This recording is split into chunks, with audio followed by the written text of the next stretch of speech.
I transmigrated into the air of Beiliang. My old man commands 300,000 elite cavalry and chases me every day asking, "Son, when are you going to raise an army and rebel?" I stubbornly dragged it out for 19 years, just waiting for that lousy system. Today the system finally finished loading, and right at the start it summoned Li Luo of the Dian realm. The crown prince came to ask for reinforcements, and with a backhand move I crippled the Chuang's 4 great generals into mush. My old man got anxious again. "So when exactly are we rebelling?" I smiled. "What's the rush? First let me fish out the mole in my residence. My name is Li Luo. I've been in the Holy Heaven continent for 19 years since transmigrating here. My identity is the only son of the king of Beiliang of the Liang dynasty, the one person in all of Beiliang no one can afford to provoke. My father, Li Luo, commands 300,000 Beiliang elite cavalry and is a Dian realm powerhouse of this age. Outside, things have already descended into complete chaos. The former Emperor Qin Yu suddenly died, and after the crown prince ascended the throne, he indulged in debauchery and neglect, leaving the people in misery. 3 kings of different surnames raised armies in rebellion, and war flared up everywhere. Only Beiliang remains relatively stable. But my father nags in my ear every day, "Son, when are you going to raise an army and rebel?" I always say, "What's the rush? What if it's a trap set by that old emperor?" Actually, I know very well that rebellion is only a matter of time. What I'm waiting for is not the opportunity, but my system. This system has existed ever since I transmigrated, loading nonstop for more than a decade. Until today. Ding. System loading complete. Welcome to the Myriad World Summoning System. I was so excited I nearly threw away the fishing rod in my hand. My consciousness entered the system. Newbie gift pack. 5 summoning chances. Use them. In an instant, a vast starry sky appeared before my eyes, with countless planes flashing by at high speed. 3 kingdoms, Great Qin, cannon fodder, mythology. It finally stopped on the cannon fodder plane. Ding. Of the 5 summons, 2 failed, and the successfully summoned characters were Li Luo, Lu Renjia, and Shan Pao. 3 figures appeared before me. Li Luo, mid-stage Dian realm, bearer of a special bloodline, clairvoyant eye technique. Lu Renjia, mid-stage spirit sea realm, can turn paintings into reality. Shan Pao, early-stage spirit sea realm, controls exotic insects. Loyalty, 100%. I stared at Li Luo's information, my heart surging like a stormy sea. Dian realm, the same level as my father. Beiliang now has 2 Dian realm experts holding the fort. This world, Beiliang truly can contend for it now. Before I could recover from my excitement, the steward came rushing over in a panic, reporting to Your Highness, His Highness the Crown Prince has arrived. I let out a scornful laugh. What else could he be here for? To ask for reinforcements, of course. My father went to see the Crown Prince, and I slowly headed over with Li Luo and the other 2. In the main hall, Crown Prince Qin Yu looked very grim. He came to Beiliang under imperial orders, asking us to dispatch troops to support the imperial capital. My father sat in the seat of honor and said coolly, "Your Highness the Crown Prince, beyond Beiliang lies the wilderness. Once the Beiliang army is moved away, the wilderness will inevitably launch a massive invasion. For the safety of the dynasty, I'm afraid this king cannot carry out the transfer order. However, Your Highness may return and report to His Majesty. I, Li Luo, am utterly loyal to the dynasty and will never let Liang fall into the hands of traitorous rebels." Qin Yu's expression grew even uglier. He tried to press the matter further. "King of Beiliang, I'm afraid the imperial capital won't be able to hold against the king of Wu and the king of Jin." My father's face darkened, and a murderous aura spread from his body. This little bastard can't understand human speech? Seeing it was about time, I walked into the hall. "Your Highness the heir." When Qin Yu saw me, his gaze was complicated. I sat down directly and crossed one leg over the other. "Your Highness the Crown Prince, I heard everything that was just said. Beiliang cannot send troops. It's not that we are unwilling, but that it's for the greater good. If the wilderness launches a surprise attack, what will happen to the people of Liang? So please go back and tell His Majesty to hold the imperial capital well. Once Beiliang can spare troops, we will naturally send support." My father immediately picked up the thread. "That's right. Just as my son said, I, Li Luo, am utterly loyal to Liang and will never betray the dynasty." The father and son sang in harmony, leaving Qin Yu speechless. He could only stand up and take his leave. As soon as Qin Yu left, I let out a cold laugh. "Dad, make preparations. It's time for our northern Liang to contend for the realm." My father's eyes lit up. "Son, you've finally come around. What rebellion? We are rescuing the common people from misery, a righteous army. Right, right, a righteous army. Dad had long already thought of a justification for sending out troops for you. Namely, on the grounds of rescuing the people from misery and suppressing treacherous rebels. Just as my father was about to make arrangements, his expression suddenly changed, and he took out a jade token. He said in a deep voice, "The Qi King has sent 2 Linghai realm assassins to kill that little bastard Qin Yu." My expression darkened. The crown prince can die, but he absolutely cannot die in northern Liang. Otherwise, the 3 kings will have an excuse to launch a joint attack on northern Liang. Dad, leave it to me. I stood up and left the prince's residence with Li Luo, Lu Rinjia, and Shampao. Lu Rinjia raised his hand, spiritual power flowing around the tip of his brush, and a large ink bird appeared out of thin air. The 4 of us mounted the bird and chased out of northern Liang City. Outside the city, the scene made my heart tighten. Hundreds of thousands of refugees were surging toward northern Liang City, dragging their families with them, their eyes full of despair. The 3 kings had rebelled, war was raging everywhere, and northern Liang had become their last hope of survival. I withdrew my gaze and said in a deep voice, "Faster." We soon caught up with Qin Yu's carriage. Fighting had already broken out ahead. Qin Yu's guards were entangled with an assassin disguised as a refugee. Another assassin blocked the carriage, the broadsword in his hand slashing viciously at Qin Yu. Qin Yu was so frightened that his face turned deathly pale. I barked, "Lu Rinjia." Lu Rinjia instantly drew a short blade and blocked that strike. Qin Yu looked up, saw me on the big bird, and his voice trembled. "Li Luo?" I landed and swept a glance over the battlefield. "Kill." Lu Rinjia directly unleashed his ultimate move. Turned drawings into reality. God of Wind, God of Thunder. 2 enormous ink-colored giants appeared with a crash and pounced on that assassin, Beiliang. Beiliang was a Linghai realm expert under the Qi King, a notorious great devil. But Lu Rinjia was in the same realm, yet his strength completely suppressed him. Ink ropes shot out from the void and instantly bound Beiliang. The God of Wind and God of Thunder struck together with both fists, smashing heavily into his chest. Beiliang was seriously injured on the spot and sent flying backward. On the other side, Shampao released mutant insects.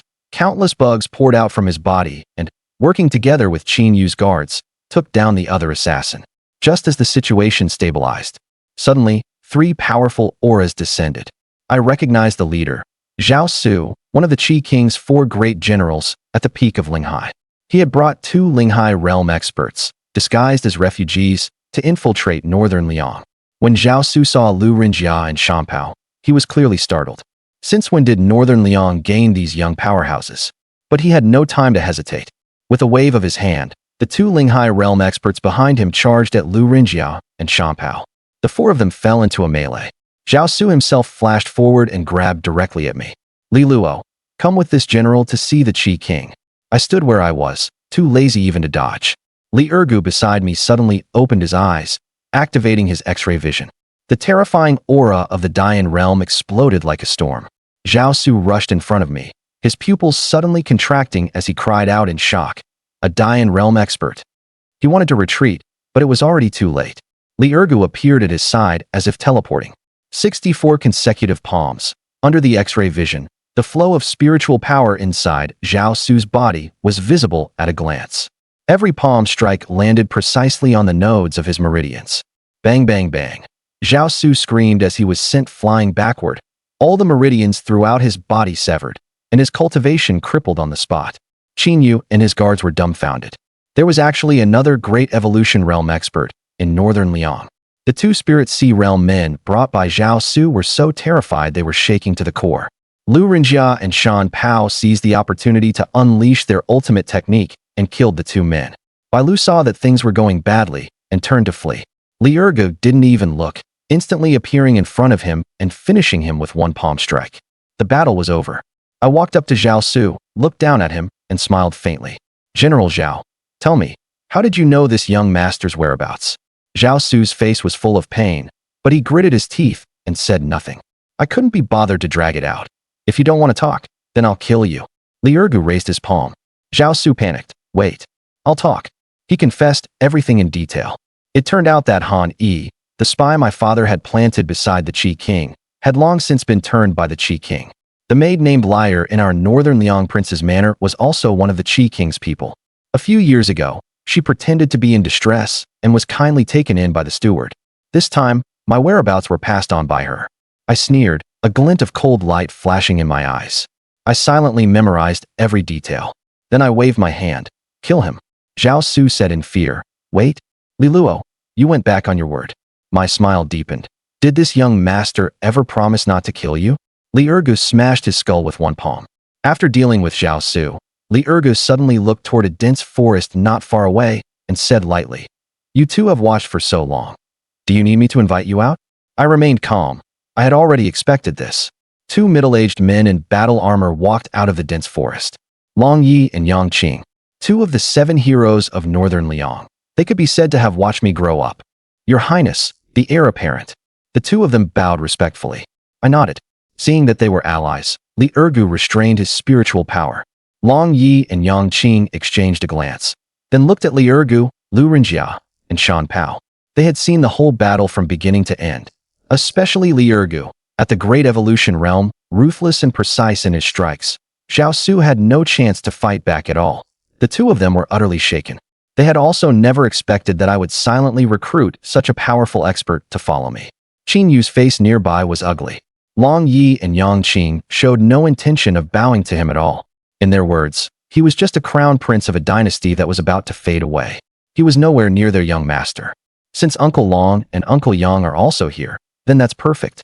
Please trouble the two of you to escort our crown prince safely out of Northern Liang territory. Li Luo smiled faintly and looked at Qin Yu. Yes, the two responded and came to Qin Yu's side. Staring at Qin Yu coldly, they said, Your Highness, let's go. Qin Yu did not dare say anything, only forcing out an ugly smile. Then I'll have to trouble the two generals. Afterward, under the escort of the two generals, Qin Yu safely left Northern Liang's territory. As for Li Luo and the other two, they returned to the Northern Liang prince's manor to prepare for the upcoming campaign. However, when passing through the Northern Liang city gate, a large number of refugees were blocked outside the city and clashed with the Northern Liang troops stationed at the gate. Soldiers, please let us in. We haven't had anything to eat for a long time. Yes, please, soldiers.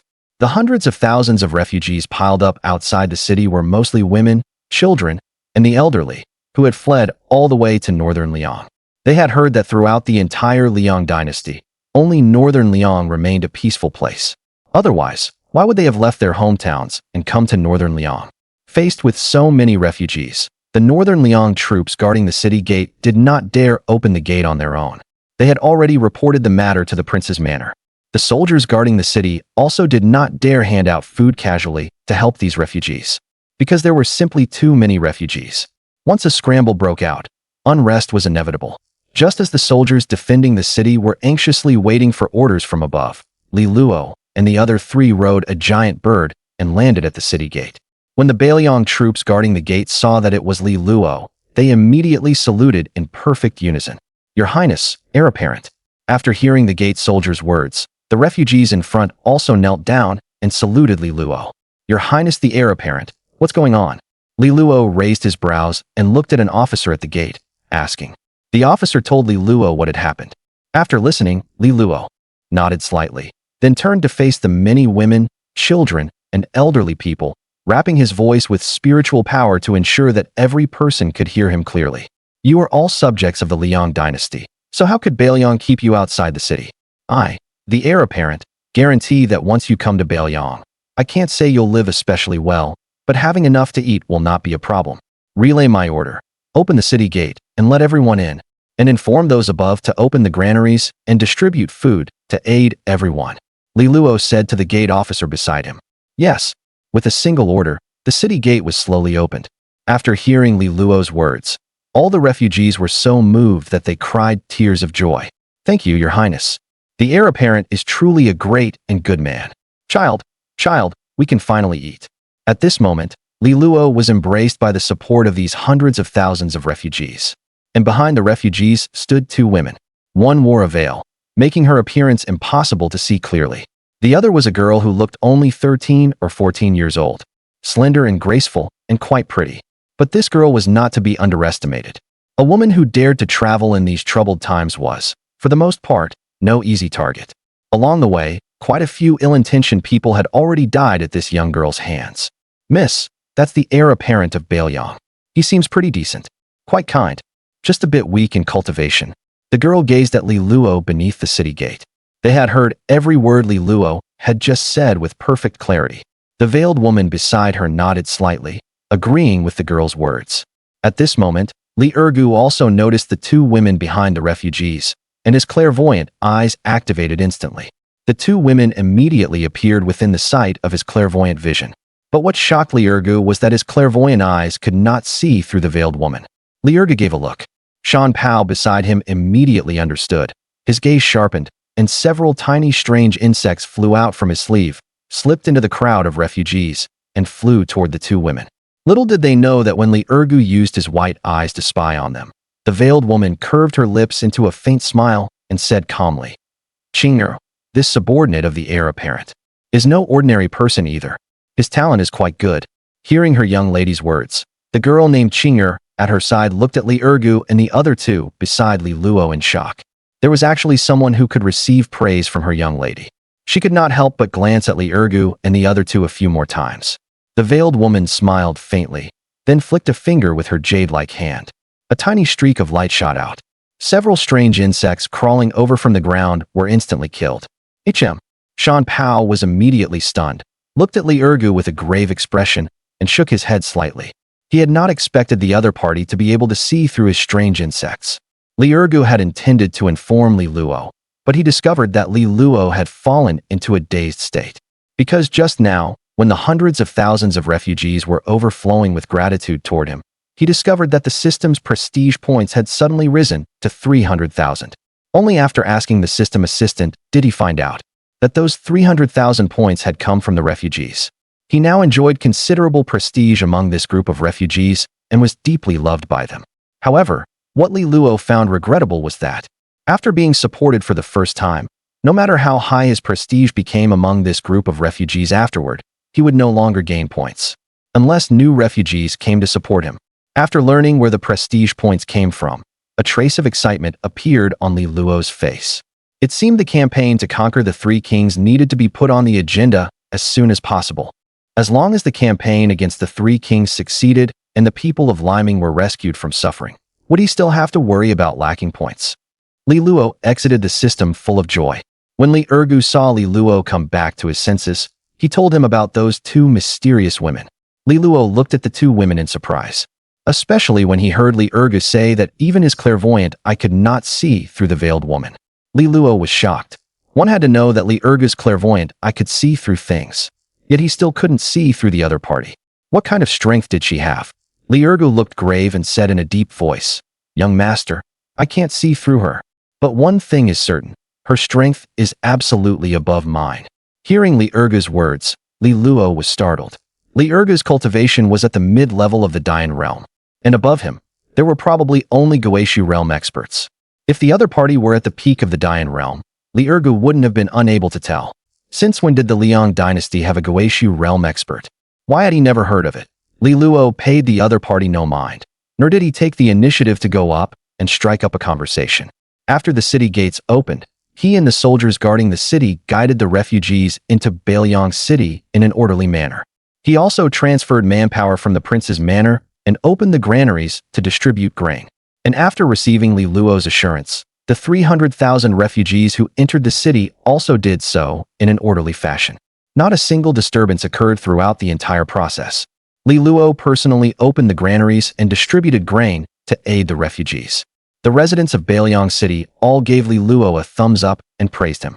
Li Luo had always been deeply loved by the people of Beiliang City. What he did now undoubtedly raised his standing in the hearts of the people once again. Over the past 10 years, Li Luo had advised Li Beixiong to reduce the taxes of the city's people and encourage production. And out of his doting affection for Li Luo, Li Beixiong completely followed Li Luo's advice. This was also precisely why Beiliang, in this war-torn age, still maintained an abundant food supply.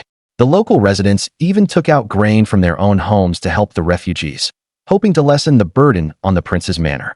It could be said that the entire Beiliang city had truly achieved unity between officials and civilians. As the two women walked through Beiliang city and saw this scene, they could not help but nod to themselves. It seems this heir of Beiliang and the Beiliang prince's manor really are deeply loved by the people. Qing'er said in surprise. They had traveled through many dynasties, and aside from Beiliang, there was almost no region whose government, or even dynasty, had done better than Beiliang. The veiled woman nodded slightly and looked from afar at Li Luo's busy figure, a strange glint flashing through her eyes. The three of you have been watching us for so long. Haven't you seen enough yet? The veiled woman smiled faintly. Her voice was extremely pleasant, like the tinkling of a mountain stream, soothing to the ear. As soon as the woman's words fell, Li Luo, Lu Renjia, and Shan Pao revealed themselves, looking warily at the two women before them. The moment the women entered, the three of them had been observing them in secret. And Li Luo, who had been busy distributing grain and providing disaster relief in the distance, stopped what he was doing after seeing the three of them and walked over. Li Luo smiled slightly and said, "Ladies, would you like to come sit at the prince's manor?" "Sure." Qing'er agreed at once. The veiled woman beside her shot Qing'er a look. Then she looked at Li Luo and said, "Your Highness the heir, do you invite every woman you see on the street back to your residence for a visit?" Not really.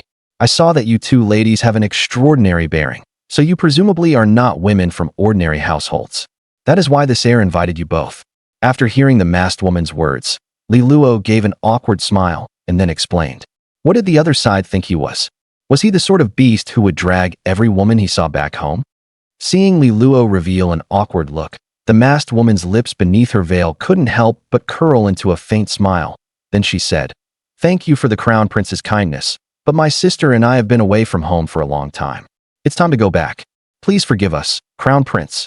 Seeing that the other side didn't appreciate the gesture, Li Luo couldn't be bothered to keep inviting them. Right now, he was just hoping they'd leave quickly. Keeping two suspected powerhouses above the return to Ruin's realm in northern Liang was pretty unsettling for him too. It's fine. If Miss comes to play in northern Liang City again next time, you can come find this prince anytime. Li Luo replied politely. The masked woman nodded slightly. "Crown Prince, then my sister and I will take our leave first." With that, the masked woman headed out of the city. The nearby Qing'er followed reluctantly. She hadn't even had enough fun yet, and they were already leaving. "Miss, may I ask for your name?" Li Luo called out almost instinctively. The masked woman paused and turned back to look at Li Luo. "Ziyun." After saying that, Ziyun left northern Liang City with Qing'er. After the two left, Li Luo had someone investigate the name Ziyun. But as he expected, the people sent to look into it found nothing. Outside the city, the two women who had left northern Liang City were walking along the road. "Miss, why don't you go sit at the manor for a while? I feel that prince is quite interesting," Qing'er asked in confusion. Ziyun tapped Qing'er's head with her jade-like finger and said irritably, All you know how to do is play. We sneaked down to the lower realm for so long. It's about time we went back. Otherwise, when the experts from the clan come looking, we may end up implicating these people of the lower realm." "Oh." Hearing Ziyun's words, Qing'er nodded and thought of how terrifying the power behind her miss was. Ziyun looked back at northern Liang City. For some reason, she felt that she would meet Li Luo again. As for why she had that feeling, even she didn't know. Then, the figures of the two vanished instantly. After settling the refugees, Li Luo didn't return to the manor until dark, together with Li Luo and the other two. "Oh my good son, you must be exhausted. Hurry and sit down. Dad will rub your shoulders for you. Go prepare a banquet for the prince." Seeing Li Luo return, Li Beixiong showed a look of concern on his face and quickly called for Li Luo to sit down so he could massage him. He also ordered people to prepare food. Not bad, not too tired either. Li Luo, having just sat down, enjoyed his old man's service. Honestly, his father's technique was getting more and more skilled. The massage felt incredibly comfortable. Li Luo recalled the intelligence Zhao Su had revealed today, so he told Li Beixiong about it. After hearing Li Luo's words, Li Beixiong gave a lecherous smile. "Haha, son, don't worry about it. That Han Yi is still one of our own. I deliberately had him be turned by Prince Qi. Only then could I win Prince Qi's trust. Otherwise, if Prince Qi eliminated him, your old man would have had to spend more effort planting someone beside him again." Li Luo stared wide-eyed at his own father in disbelief. Damn, spy versus spy? Prince Qi probably never would have thought. The person he turned out to be a real sneaky one in the end. No wonder he's my old man. But, suddenly, Li Beixiong paused and waved a big hand. Several guards escorted a maid in and made her kneel before Li Luo. This maid was none other than Xiao Li, the informant Prince Qi had planted in the manor. "Son, I'll leave it to you to handle." Li Beixiong looked at Xiao Li, who had her head lowered and remained silent, and said thoughtfully. Li Luo then waved his hand, a trace of coldness flashing in his eyes. Drag her out and kill her. Yes.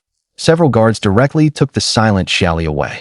Seeing this, a look of relief appeared on Li Beixiong's face. This was his fine eldest son, decisive in killing, without the slightest soft-heartedness.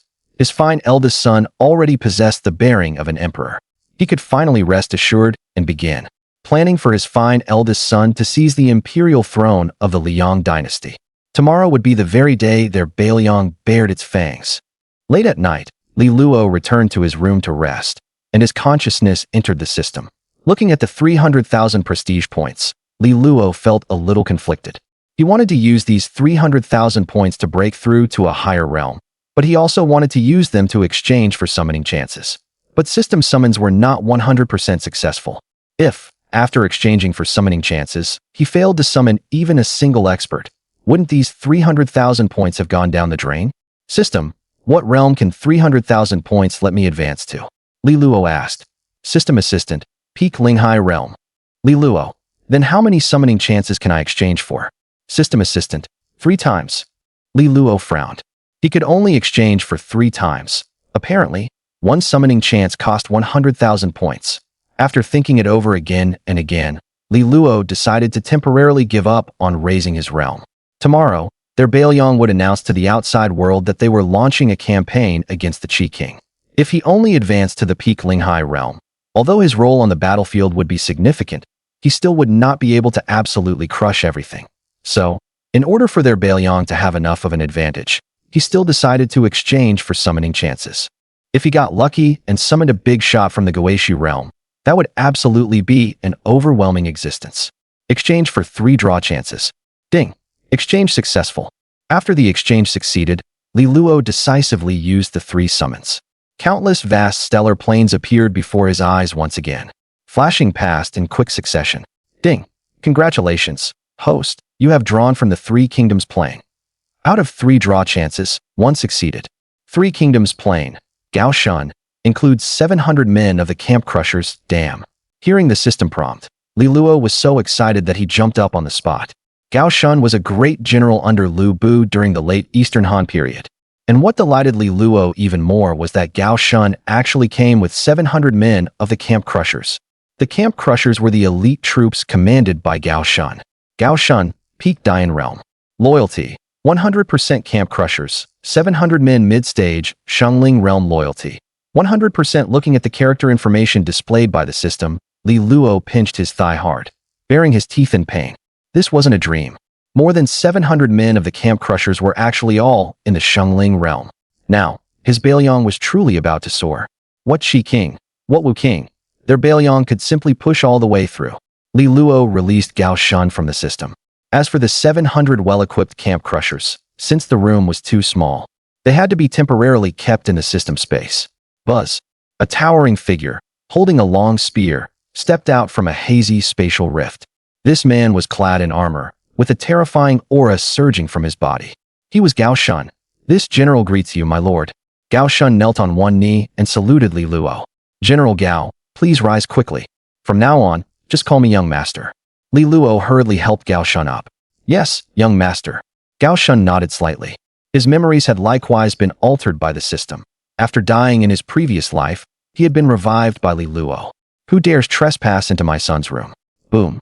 Just then, a furious voice rang out. The entire room was suddenly enveloped by a terrifying force. Gao Shun instinctively shielded Li Luo behind him. Immediately afterward, Li Beixiong's figure appeared in the room. In Li Beixiong's eyes, the way Gao Shun was protecting Li Luo made it look like this man was trying to hold his precious son hostage. In an instant, a horrifying killing aura rose up. It was as if one could see endless scenes of mountains of corpses and seas of bones. Li Luo was also stunned and could not help feeling alarmed. It was also his first time seeing his old man look so terrifying. My lord, be careful. This man is no ordinary person. Even Gao Shun, after sensing the killing aura on Li Beixiong, could not help but grow solemn. The person before him was definitely a slaughterer of tens of thousands. At this moment, Li Beixiong was furious beyond measure. Earlier, he had sensed a terrifying aura suddenly appear within his residence. So he immediately rushed over to his precious son's place. He had never expected that this man would actually dare to hold his precious son hostage. Release my son. Otherwise, this king will make sure you do not live to see dawn. The terrifying, bloody, baleful aura made Li Beixiong's python robe flap loudly, moving without wind. At this time, outside Li Luo's room, Long Yi and Yang Qing had led troops to surround the place so tightly that not even water could get through. Only then did Li Luo react. He stepped in front of Gao Shun and said speechlessly, "Dad, you've misunderstood. Gao Shun is not an enemy. He is a capable man who has come to join me." Hearing this, Li Beixiong froze at once, and the terrifying pressure around him vanished in an instant. "Son, are you telling the truth?" Li Beixiong found it a little hard to believe. Gao Shun's cultivation was the same as his, a peak-level Great Yin realm expert. Naturally, this subordinate is willing to brave fire and water for the young master. Gao Shun also came to understand that the man before him was his young master's father, so he once again expressed his loyalty to Li Luo. Li Beixiong was dumbfounded. Did his precious son really have that much charm? Even a powerhouse of this level was willing to follow him. But when he thought of Li Ergu and the other two, he accepted it. "Oh, Dad, hurry up and go get some rest. Don't disturb me and General Gao while we talk. By the way, Dad, I'll give you a surprise tomorrow." Li Luo impatiently shooed Li Beixiong away. As he closed the door, Li Luo gave Li Beixiong a mysterious smile. Oh, precious son, you two chat slowly, huh? General Gao, right? That was a misunderstanding just now. Don't take it to heart. By the way, son, what surprise are you planning to give Dad tomorrow?" Bang! Before Li Beixiong could finish speaking, the door was shut. "Your Highness, is the heir apparent all right?" Seeing Li Beixiong being driven out, Long Yi and Yang Qing outside the courtyard could not help but ask. "Ahem, he's fine. What could happen? Everyone disperse. Go do whatever you should be doing." Li Beixiong dismissed the crowd. Then he returned to his own room with an excited expression. His heart was full of anticipation, wondering what surprise his precious son would give him tomorrow. As for the remaining two summon chances, they actually failed. However, Li Luo was not annoyed. At the very least, summoning Gao Shun was already a huge profit. Inside Prince Qi's manor, the spies Prince Qi had planted in the Beiliang region sent back news. After learning of Zhao Su and the others' deaths, Prince Qi was instantly furious. Not only had they failed to successfully kill the crown prince and capture Li Luo alive, they had even lost 5 Spirit Sea Realm experts in the process. 5 Spirit Sea Realm experts were enough to seriously damage Prince Qi's manor. Even Zhao Su is dead. It seems Li Beixiong must have made a move. With peak Great Yin realm cultivation, taking down 5 Spirit Sea Realm experts does make sense. Prince Qi, have you considered our terms? If you agree, we will immediately assist you in taking Beiliang. You also know Beiliang's strength. It would be impossible for any one of you 3 princes to take it on your own. Behind a screen in Prince Qi's study, candlelight cast the silhouette of a figure. Standing before the screen, Prince Qi's face flashed with a trace of hesitation. After a moment of contemplation, he said, "Allow this prince to think it over a bit more." The next day, the Liang dynasty was once again shaken. Li Beixiong, king of Beiliang, declared that the current emperor was debauched and indulgent, incompetent and foolish, to the point that the rebellion of the 3 princes had thrown the people into misery without a care. For this reason, Beiliang has decided to send troops to quell the chaos, overthrow the tyrant's rule, and rescue the people from peril. Proclamation after proclamation was issued from the Beiliang prince's manor and spread throughout the entire Liang dynasty. However, the common people of the Liang dynasty were not overly surprised. In their current understanding, with the 3 princes raising troops, the imperial family's rule was already on the verge of collapse. Beiliang raising troops was already within everyone's expectations. It's just that Beiliang had only now chosen to rise, and most of the people of Liang did not think highly of Beiliang. Because now the Prince of Wu and the Prince of Jin controlled the eastern and southern territories of the Liang dynasty. Their military strength had increased by more than tenfold compared to before. Imperial capital of Liang. Inside the imperial palace, seated on the dragon throne in imperial robes, the reigning Emperor Qin Yun looked extremely grim after learning of the proclamation issued by Beiliang. Below the Great Hall, Crown Prince Qin Yu, who had just returned from Beiliang, also lowered his head along with the civil and military officials. Seeing the entire court stammering and not a single person daring to speak, Qin Yun grew even more furious.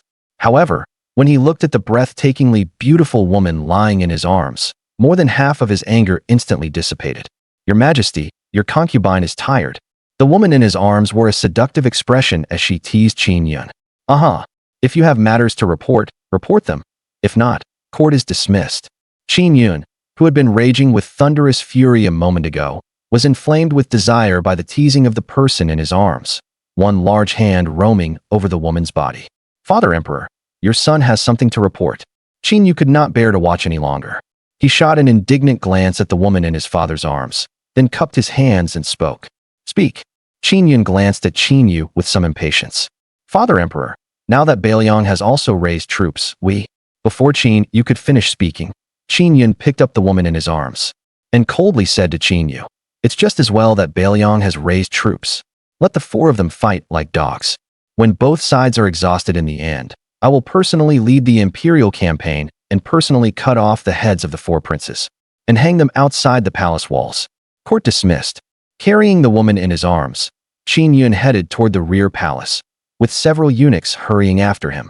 Father Emperor, no matter how Qin Yu called out and offered advice, it had no effect whatsoever. At this moment, some of the court officials present, seeing that the emperor had left, began chatting and laughing with their colleagues. Watching this scene, Qin Yu was utterly disappointed and then left in dejection. But no one noticed. The chief eunuch who had followed the emperor out earlier had now quietly appeared behind the dragon throne, looking at the officials who were leaving while chatting and laughing. A cold, sinister look surfaced on the chief eunuch's face. In a square within Beiliang city, 50,000 Beiliang iron cavalry stationed there had finished assembling. Li Luo had taken off his usual princely robe and changed into battle armor. Moreover, everyone seemed able to sense a faint aura of killing intent from him. Under the gaze of countless citizens of Beiliang city, Li Luo mounted his warhorse, ready to lead the army out. Thud! Just then, bursts of iron hoofbeats rang out, drawing the attention of everyone present. The heir apparent has arrived. A burst of cheers immediately erupted from the citizens present. They saw an elite cavalry force, excellently equipped, following behind Li Luo at the front. The trapped camp was historically heavy infantry. Here it has been adapted into cavalry for the convenience of the later war plot. This cavalry unit exuded a terrifying aura all over, along with a cold and dreadful killing intent. This terrifying killing intent even seemed to lower the surrounding temperature. As the cavalry passed by, the nearby townspeople could not help but shiver. This cavalry unit was the trapped camp that Li Luo had released from the system space. At this moment, Li Luo was also wearing armor and riding a warhorse, bringing Gao Shun, Li Ergu, and the others to join up with his father. Hiss! Son! This! The moment the trapped camp appeared, Li Luo was stunned. He had never seen such a terrifying cavalry force before. Their cultivation is actually all at the ascending spirit realm. Even Beiliang's proudest Beiliang iron cavalry can't compare to these 700 men. Not only Li Luo, but even Long Yi and Yang Qing by his side were also shaken to the core. After so many years of galloping across battlefields, they had never seen any force like the trapped camp. Hee. Dad, what do you think? This is the surprise I prepared for you. This cavalry is called the trapped camp. They are General Gao's subordinates. Li Luo smiled and explained to everyone. So that's how it is. General Gao, I truly admire you. After learning that Gao Shun was the commander of this cavalry, he hurriedly cupped his hands to Gao Shun and said, to be able to train such a terrifying iron cavalry was enough to earn the respect of his title as King of Beiliang. Gao Shun returned the salute with cupped fists. After everyone had assembled, under Li Luo's command, the great army departed Beiliang city in grand procession, heading for the borderlands adjoining King Qi's territory. As they left, the people of Beiliang city saw them off with reluctance. 2 days later, the 50,000 Beiliang iron cavalry led by Li Luo and his father arrived at Yun Commandery. Yun Commandery was the border commandery where Beiliang adjoined King Qi's territory. 15,000 Beiliang iron cavalry were stationed here. Together with the 50,000 troops Li Luo had now brought, Yun Commandery currently had an army of 200,000. The generals responsible for guarding this place in Yun Commandery were 3 of the 7 heroes of Beiliang, named Lin Hu, Wang Tu, and Qi Yunfei. Now, with Long Yi and Yang Qing added as well, 5 of the 7 heroes were in Yun Commandery. Their cultivation levels were all at the peak of the Spirit Sea realm. At night, Li Luo and Li Luo sat in the seats of honor. The hall was filled with Beiliang's top brass, who were discussing how to take Fengling Commandery, which bordered Yun Commandery. Now that King Qi had learned they were going to campaign against him, he had already stationed heavy troops in every important city. Especially in Fengling Commandery, King Qi had not only dispatched 3 peak Spirit Sea Realm experts, but had also deployed 300,000 troops to guard it with strict vigilance. Just as everyone was about to begin discussing, Li Luo directly stood up and signaled Gao Shan and Li Ergu behind him to release their terrifying auras. The oppressive presence of 2 great Yin realm experts instantly left all the generals present struggling to breathe. Everyone present was immediately shocked beyond measure. Beiliang actually had 2 more great Yin realm powerhouses. Adding their prince, didn't that mean Beiliang now had 3 great Yin realm powerhouses? As the thought flashed through their minds, everyone grew excited. In terms of top-tier combat power, Beiliang could now completely crush the other side. Thus, Li Luo immediately suggested that tomorrow they could advance by crushing everything in their path and eliminate King Qi as quickly as possible. If Li Luo had made this suggestion in the past, the Beiliang generals present might have opposed him. But now Beiliang has 3 great Yin realm experts, and with the 5 heroes, Shan Pao and Lu Renjia added in, there are a full 7 Spirit Sea realm experts here. If Beiliang forcefully pushes through, Prince Qi will surely be destroyed. Thus, all the Beiliang generals present agreed with Li Luo's suggestion. They could simply push through all the way. Li Beixiong then dismissed everyone, telling them to go back and rest up for battle, for tomorrow would be the day the Great War began. Just as Beiliang was planning to begin pushing through all the way tomorrow, Prince Qi, along with a large number of experts, had also already arrived in Fengling Commandery, not far from Yin Commandery. Chapter 9.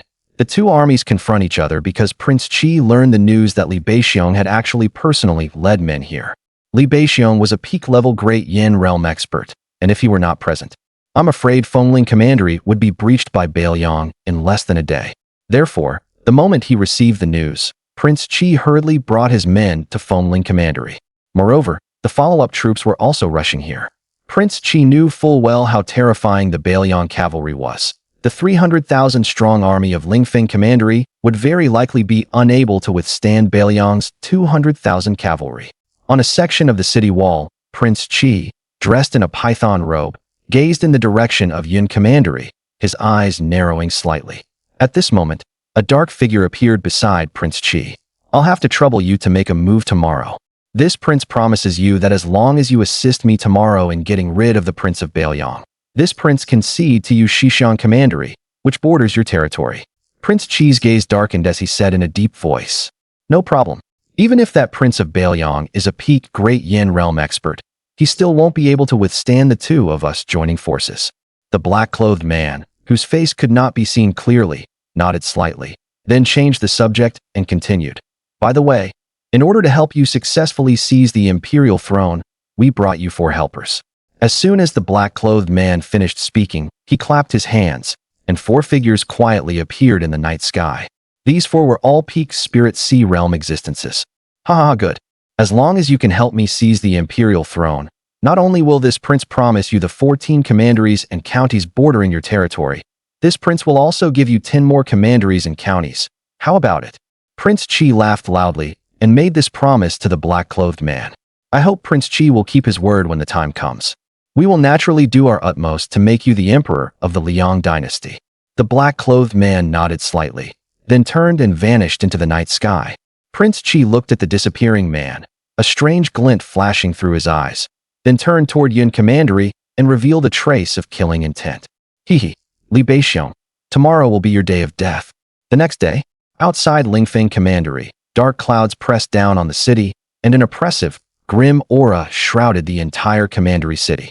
10 li outside the Commandery city, an endless cavalry army came thundering in. On the city tower, Prince Qi, who stood at the front, looked at the vast mass of Beiliang cavalry in the distance, his eyes flickering with cold, killing intent.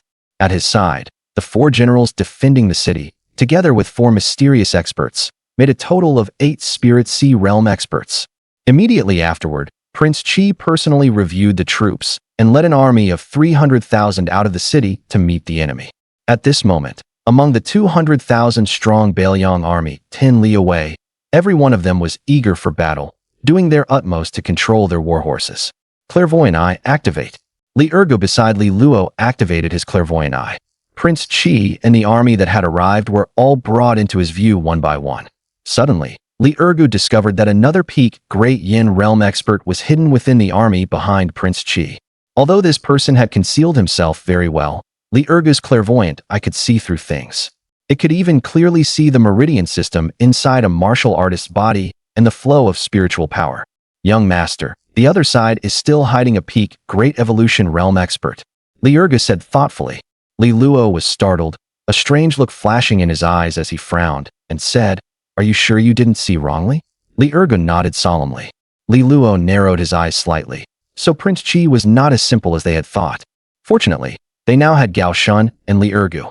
Even with another peak Great Evolution realm expert beside Prince Qi, it still could not change his destined outcome of failure.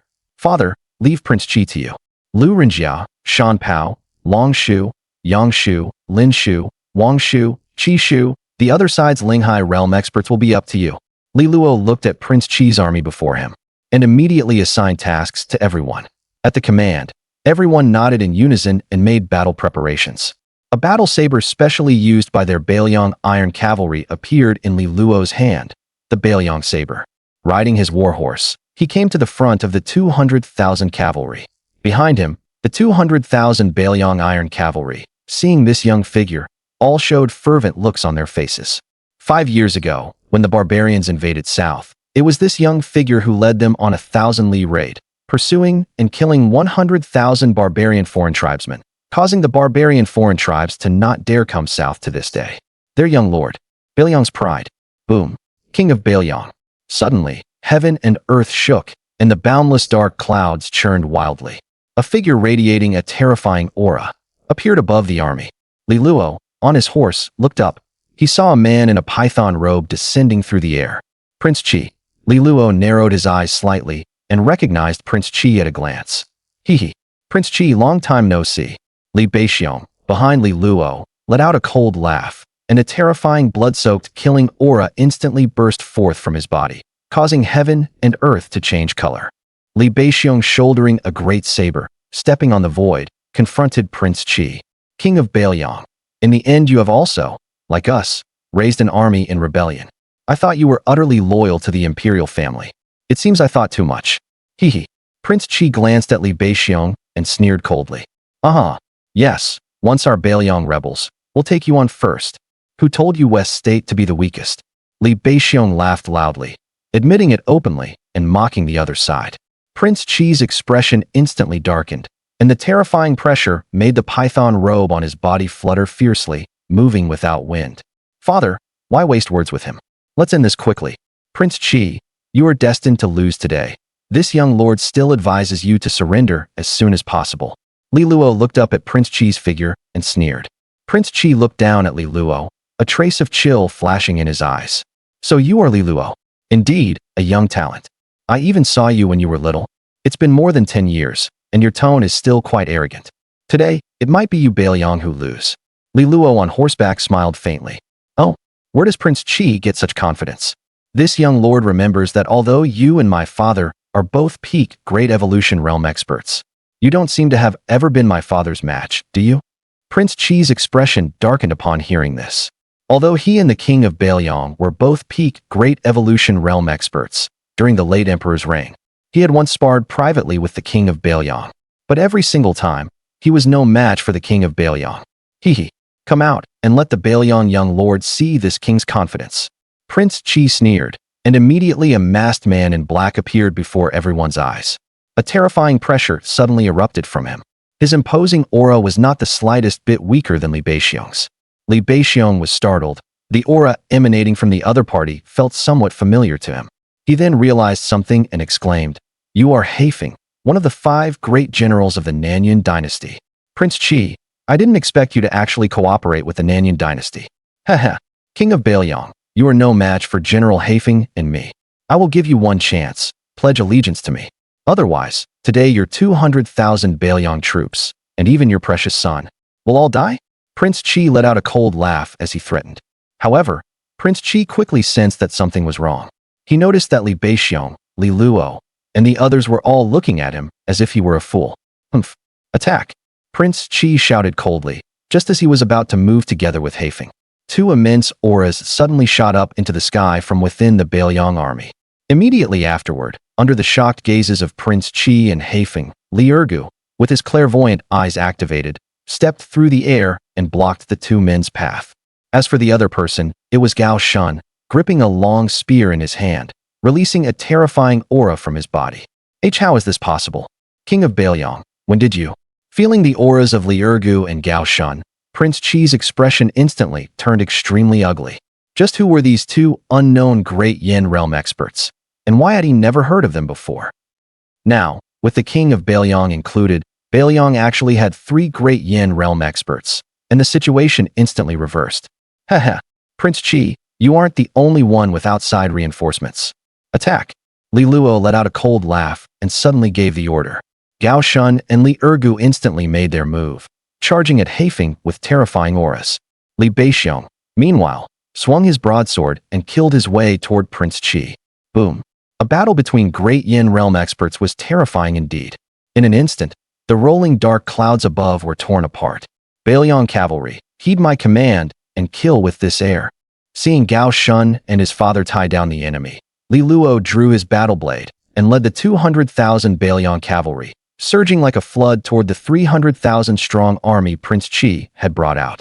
At the same time, Lu Renjia, Shan Pao, and 5 of the 7 heroes also set off at once, tying down the enemy's Spirit Sea realm experts. Kill! With Li Luo leading the charge into battle, the 200,000 Beiliang cavalry wore crazed expressions as they rode their warhorses closely behind him, charging into the enemy army like wolves among sheep. For a time, blades flashed and swords gleamed, and blood dyed the sky. Riding his warhorse, Li Luo swept out with the battle blade in his hand, severing several enemy heads, and scorching blood splashed all over him. Camp of the Fallen. Li Luo, on horseback, looked at the enemy soldiers continuously charging toward him and roared. The soldiers of the Camp of the Fallen, who had been following behind him and were responsible for protecting him, responded in unison and quickly closed in around Li Luo. Li Luo picked up a long spear from the ground and, leading the 700 men of the Camp of the Fallen, pointed it straight at the heads of countless enemies. Camp of the Fallen. In charging, advance with no retreat. In breaking the enemy, face death with no thought of life. Kill. Under Li Luo's leadership, the valiant and battle-hardened Camp of the Fallen was like a machine harvesting lives, and countless enemies fell beneath their iron hooves. To begin with, the elite Black Cavalry had already cast a certain psychological shadow over Prince Qi's army. But now, the Camp of the Fallen's frenzied slaughter made countless enemy soldiers feel even greater fear. Ah no, Pucci. Under the Camp of the Fallen's rampage, Li Luo and the 700 men, amid the tide of hundreds of thousands, they forcibly carved out a sticky path of blood. The slaughter continued. Boom. A terrifying explosion erupted in the sky. A disheveled figure was being forced back step by step. This disheveled figure was none other than Haifeng of the Nanyun dynasty. However, even as a peak Great Yin realm expert, Haifeng, even in a one-on-one fight, might not have been Gao Shun's match, let alone now that Gao Shun and Li Luo had joined forces. Gao Shun's masterful spearsmanship, combined with Li Luo's special ocular art, clairvoyant eye. Haifeng truly could not have been more unlucky. Haifeng dodged Gao Shun's fierce spear strike. With clairvoyant eye activated, Li Luo instantly found Haifeng's weakness, and the spiritual power in his body rapidly flowed through his meridians. His hands quickly formed seals. Mountain-shattering fist. Li Luo threw a punch. A beam of light condensed from terrifying spiritual power shot out from his fist and struck Haifeng directly in the chest. Haifeng was heavily injured and crashed hard to the ground. The moment he hit the ground, Haifeng endured the intense pain, climbed back up, and tried to flee. King Qi's defeat was already inevitable, so there was no need for him to throw his life away here now. However, with Haifeng severely wounded, how could he possibly escape successfully from Gao Shun and Li Luo? Boom! The spear in Gao Shun's hand suddenly released terrifying spiritual power fluctuations. The crimson baleful aura surging from his body continuously poured into the spear. The originally snow-white, translucent spear blade turned blood-red, as captivating as a gleaming, blood-colored agate. How terrifying! Sensing the dreadful power contained at the spear tip, Li Luo could not help but feel his scalp go numb. Die! Boom! Gao Shun thrust out with his spear. A huge blood-colored phantom spear shadow suppressed down from the void. aiming straight at Haifeng, who had nowhere to escape. As a painful scream rang out, Haifeng was blown to pieces in the explosion caused by this strike. Boom! King Qi shook off Li Beixiong's entanglement, and when he saw Haifeng die at Gao Shun's hands, he immediately sensed that things were bad. So he wanted to seize the chance to escape. Li Beixiong alone was already enough to leave him struggling to cope. Now Gao Shun and Li Ergu could free up their hands. If he did not flee now, he might not be able to leave even if he wanted to. Buzz, where are you running? King Qi unleashed a terrifying attack, then turned and fled toward Fengling Commandery. Seeing King Qi suddenly flee, Li Beixiong came to his senses, let out an angry roar, and pursued him closely. But before King Qi could escape the battlefield, Gao Shun and Li Ergu appeared in front of him and blocked his path. King Qi halted, his face looking extremely grim. No matter how much he had calculated, he had never expected that these two great Yin realm powerhouses he had never met before would be so incredibly formidable. Hehe. King Qi, surrender without resistance. Your defeat is already sealed. Seeing Gao Shun and Li Ergu block King Qi, Li Beixiong finally breathed a sigh of relief and urged him to give up. King Qi's expression changed, and then he let out a helpless sigh, his gaze suddenly turning fierce. He turned to stare at Li Beixiong and growled coldly. Humph, you want this king to surrender? In your dreams. You forced this on me. Then, under Li Beixiong's astonished gaze, King Qi took out a jade bottle from his storage ring. From it, he removed a purple pill emitting a special aura and swallowed it. This is a blood qi pill. Not good, quickly take him down. Li Beixiong instantly recognized the pill King Qi had swallowed, and his expression changed drastically. The blood qi pill is a kind of pill that, by consuming a martial artist's blood qi, can briefly enhance a martial artist's strength. However, using one's own blood qi to obtain power for a short period comes with serious drawbacks. If used carelessly, the user is very likely to die from exhaustion of blood qi. Boom! After Prince Qi took the blood qi pill, the blood qi within his body suddenly surged, transforming into waves of powerful strength that nourished his limbs and bones. However, his own blood qi was also being consumed at an astonishing rate. At this moment, Prince Qi's strength, originally at the peak of the Dian realm, actually showed signs of stepping into the Guishu realm.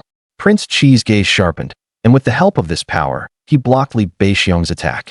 Meanwhile, Gao Shun and Li Ergu followed up immediately, joining forces to attack Prince Qi. Boom boom. Using his powerful strength, Prince Qi forced Li Beixiong back with a single palm strike, then turned to face Gao Shun and Li Ergu.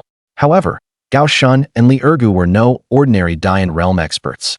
With the help of his clairvoyant eye, Li Ergu was able to see through all of Prince Qi's movements. Li Ergu spun around, rotating 360 degrees, and in an instant countless palm imprints blasted toward Prince Qi. Prince Qi's gaze tightened. Seeing the countless terrifying afterimages of palm strikes, he was inwardly alarmed and nearly unable to fend them off. Humph, take my spear. Just then, Gao Shun, who had charged over, was utterly disdainful of the power Prince Qi had gained by consuming blood qi. Gripping the long spear in his hand, he rushed straight in like a god of slaughter. He raised the long spear in his hand, gathering terrifying power, and thrust it at Prince Qi. Huh! Sensing the terror of Gao Shun's spear strike, Prince Qi snapped back to his senses. A huge force surged out, forming a spiritual power barrier in front of him. However, the instant the barrier formed, it was directly pierced through by Gao Shun's spear. How is that possible? Prince Qi was instantly struck with horror. Boom. Poochie. Gao Shun's spear shattered Prince Qi's spiritual power barrier with unstoppable force and pierced through his heart. In an instant, heaven and earth fell silent, and both sides fighting on the battlefield were shocked by the scene before them. They all stopped fighting and looked up at Prince Qi's figure in the sky. At this moment, the blood qi on Prince Qi's body was disappearing at an extremely fast rate. He stared fixedly at Gao Shun, who stood before him in battle armor. An unprecedented look of unwillingness appeared on his face, and he said in a deep voice, "What is your name?" "Gao Shun." "Puchi." Gao Shun responded coldly, then gave the long spear that had pierced Prince Qi's heart a twist and pulled it out. Prince Qi spat out a mouthful of blood, and then his consciousness blurred. He fell from midair, crashing heavily to the ground and losing all signs of life. At this moment, the Northern Liang army looked at the backs of Gao Shun and Li Ergu, their faces filled with fanatic fervor. Prince Qi was dead. This also meant that they were about to dominate this war. Your Highness. Seeing Prince Qi fall, the four Linghai realm experts under his command were greatly shocked. As for the four Linghai realm experts sent by the Nanyun dynasty, they had already begun thinking of retreat when their general Black Wind fell. Unfortunately, their opponents, Lu Rinjia and the others, were simply too difficult to deal with, making it hard to get away. Don't let them escape. Li Luo, in the middle of the battlefield, called out a reminder to Li Beixiong and the other two in the air. Li Beixiong, Gao Shan, and Li Ergu instantly understood what Li Luo meant and joined Lu Rinjia and the others' battle.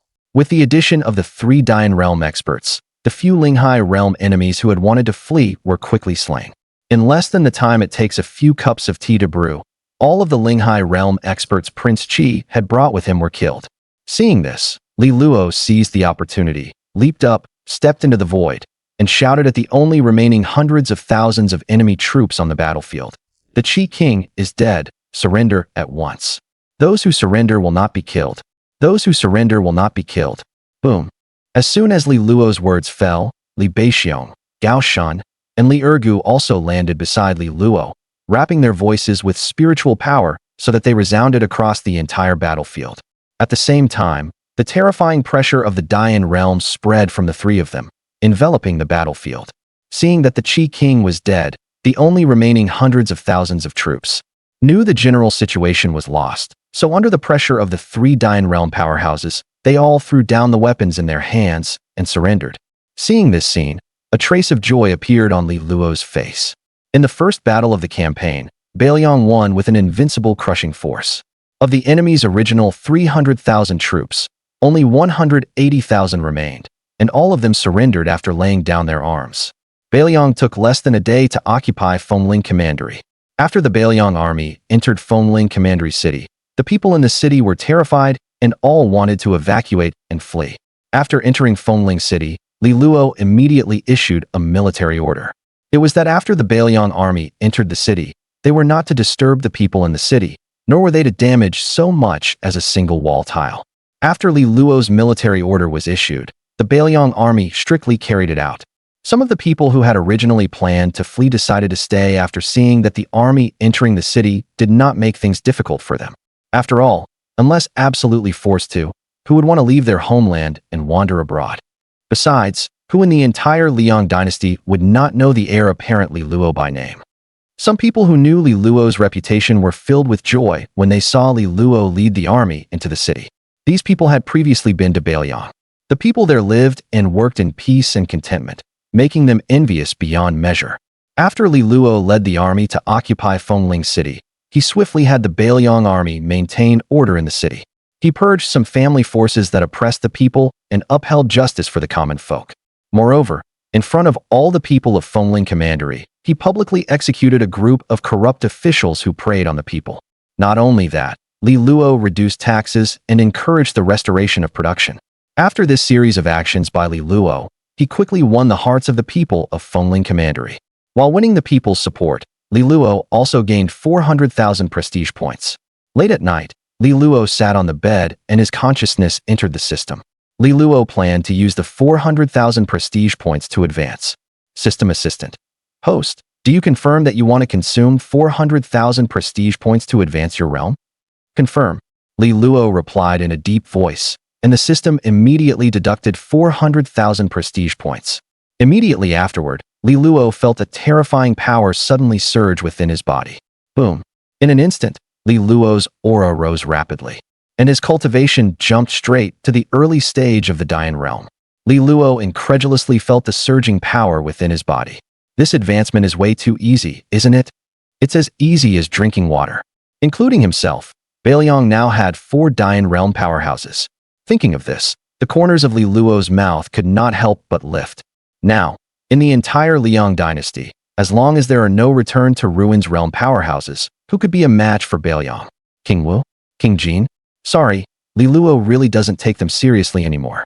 The next day, news of the Qi King's death instantly spread throughout the entire Liang dynasty. Before everyone had time to digest the news, the Beiliang army had already begun to move early in the morning, preparing to seize all of the Qi King's territory by their own strength. Now that the Qi King was dead and all the top powerhouses had been slain by Beiliang, The remaining commandery cities simply could not withstand Beiliang's army. So Li Luo decided to split the troops into 3 routes. Gao Shun and Li Ergu led the trap camp, Li Baixiong and the 7 heroes of Beiliang. As for Li Luo, he brought Lu Rinjia and Shan Pao, along with 100,000 Beiliang iron cavalry. The 3 teams set out from Lingfeng Commandery, splitting into 3 routes and beginning an unstoppable sweeping offensive. Very soon, city after city was breached and fell into the hands of his Beiliang. Meanwhile, in Prince Wu's residence, a man wearing a python robe was emanating a terrifying aura. This man was none other than Prince Wu. What a Beiliang! It has been hiding itself deeply enough. Prince Wu narrowed his eyes, and a trace of wariness appeared on his face. The news that Beiliang had suddenly produced 2 unfamiliar Dian realm experts naturally could not escape their ears and eyes. My lord, should we temporarily abandon our attack on Prince Jin first? Beiliang is our greatest opponent. Beneath Prince Wu stood several generals wearing armor. One of them stepped forward and asked, "No, not only that. We must also speed up and destroy Prince Jin. Only in this way can we strengthen our power. Don't forget, we have the support of the divine Feather Dynasty behind us." Prince Wu narrowed his eyes, and a trace of coldness flashed through them. The generals present looked at each other and nodded. Nanyun Dynasty, within the imperial capital. Wei Jun, the emperor of the Nanyun Dynasty, wore a dragon robe and sat upright on the dragon throne. At this very moment, all the civil and military officials in court had shocked expressions on their faces. Your Majesty, according to the news sent back by the scouts, General Haifeng has already fallen. Moreover, Prince Qi of the Liang dynasty also fell at the hands of an expert named Gao Shan. A Dian realm general stepped forward, cupped his hands, and said thoughtfully, "Gao Shan, why have I never heard this person's name?" Wei Jun narrowed his eyes, and a trace of anger appeared on his face. The loss of a Dian realm expert also made his heart ache. However, Wei Jun felt somewhat delighted in his heart at this moment. With Prince Qi dead, now was the perfect time for their Nanyun dynasty to seize the border cities of their territory while taking advantage of the situation. Moreover, Haifeng's death had also conveniently given them a reason to send out troops. All the ministers shook their heads. Your Majesty, now that Prince Qi is dead, this is the perfect opportunity for us to occupy their borderlands. I earnestly ask Your Majesty to dispatch troops at once. And by the way, avenge General Haifeng as well. At this moment, a general clad in armor and surging with baleful aura stepped forward and cupped his hands toward Wei Jun on the main seat. Seeing this person speak, the civil officials at the side all changed expression slightly. When they looked at this general, their faces were filled with apprehension. The man before them was the foremost of the 5 great generals of their Nanyun dynasty, the war god general Murong Liao. Murong Liao's mighty reputation was known to everyone in several nearby dynasties. Ha! Good. I order the great general to lead the Black Cavalry army of our dynasty and take the Shizhou territory adjacent to us. If possible, I also hope, General, that you will wipe out the Beiliang army and raise the prestige of my Black Cavalry army to an even greater height. Murong Liao's words happened to strike right at Wei Jun's heart. He agreed to Murong Liao's proposal on the spot. As for the other ministers, they also nodded in agreement one after another. Your subject obeys the decree. I will definitely not disappoint Your Majesty. Murong Liao smiled excitedly, and a cold battle intent erupted from his eyes. Within this realm, there are 2 great armies renowned throughout the world. One is the Beiliang army of the Liang dynasty. The other is the Black Cavalry army of their Nanyun dynasty. Murong Liao had long wanted to test himself against the Beiliang army of the Liang dynasty. He wanted the world to know. The Black Cavalry army of their Nanyun dynasty is the strongest army of all. The next day, Murong Liao led the dense Black Cavalry army in a rapid campaign, charging in mightily and killing their way to the western border of the Liang dynasty. Moreover, the Black Cavalry army captured several cities at astonishing speed. As soon as this news came out, huge waves were stirred up among the people of both countries. General Murong truly deserves to be the pride of our Nanyun dynasty. Exactly. How could the Liang dynasty possibly be a match for our Black Cavalry army? It looks like our Nanyun dynasty's territory is about to expand again. I heard that the Liang dynasty is now in rebellion by the 4 kings, and the collapse of the dynasty is only a matter of time. It would be better to let our Nanyun dynasty take advantage of it. Right. After the people on the Nanyun dynasty side received the good news from the Black Cavalry army, everyone was thrilled. Countless people talked animatedly in taverns along the streets. Everyone thought that the western prefecture of the Liang dynasty was already in the pocket of their Nanyun. Xinxiang City. Outside Xinxiang City, battle flags were waving and cries of killing rose everywhere. A dark, illusory giant dragon danced above the Black Cavalry army. With a dragon's roar, it suppressed and slew 10,000. This dark giant dragon was the army soul condensed by the Black Cavalry army. Kill. Beneath the army soul, the Black Cavalry army, clad in black armor and riding war horses, was invincible. The waving battle flags were stained with thick blood. Hold Xinxiang City. Brothers, let's fight these beasts from Nanyun to the death. Under the iron hooves of the Black Cavalry army, the Liang dynasty army was retreating step by step. A general responsible for defending the city was hit by several blows, and the blood flowing from his body dyed his armor red. Behind him, the remaining 20,000 soldiers clutched their weapons and held the line beneath Xinxiang City's gates. Looking at the unstoppable Black Cavalry army before them, the soldiers all showed hatred on their faces. This defending force beneath the city gates belonged to the Prince Qi's men. As people of the Liang dynasty, although they had followed Prince Qi in rebellion when the country was in danger and under invasion, they still had to stand up without hesitation. Even knowing they could not defeat the enemy, they still went forward without looking back, buying more time for the city's civilians to evacuate. In front of the Black Cavalry army, two middle-aged men looked coldly at the struggling defenders. The two were Murong Liao's deputy generals, Lian Qing and Qi Hui. They were famous figures even in the Nanyun dynasty. Now, under Murong Liao's leadership, their Black Cavalry army had already occupied 10 counties and cities bordering the Nanyun dynasty.